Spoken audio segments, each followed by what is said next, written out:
రీసెంట్గా అత్తయ్య వాళ్ళ ఇంటికి వెళ్ళాము, చిన్న ఫంక్షన్ ఉందని చెప్పి. సో అక్కడైతే ఉగాది రోజున ఉగాది పచ్చడి కోసమని మామిడికాయలు తీసుకొచ్చారు. దాంట్లో ఒకటి మిగిలిపోయింది.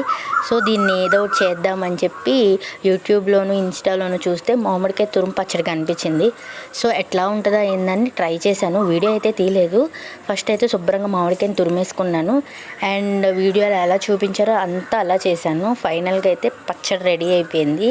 సో టేస్ట్ ఎలా ఉంటుంది ఏంటి అనేదే ఒక చిన్న భయం అనమాట, అన్నీ సరిపోతాయా లేదా అని. అండ్ పచ్చళ్ళు కదా, సో నేను ఇక్కడ టేస్ట్ చేస్తున్నాను.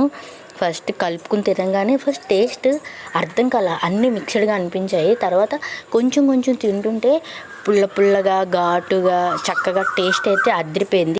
ఎప్పుడైనా ఇన్స్టెంట్గా పచ్చడి చేసుకోవాలంటే ఇది సూపర్ ఉంటుంది. వేడి వేడడంలో అయితే ఇంకా టేస్ట్గా ఉంటుంది. ఈసారి నేను రెసిపీ ట్రై చేసినప్పుడు డెఫినెట్గా షూట్ చేసి పోస్ట్ చేస్తాను. అంతే, ఇంకా వీడియో సబ్స్క్రైబ్ చేసుకోండి. Bye bye.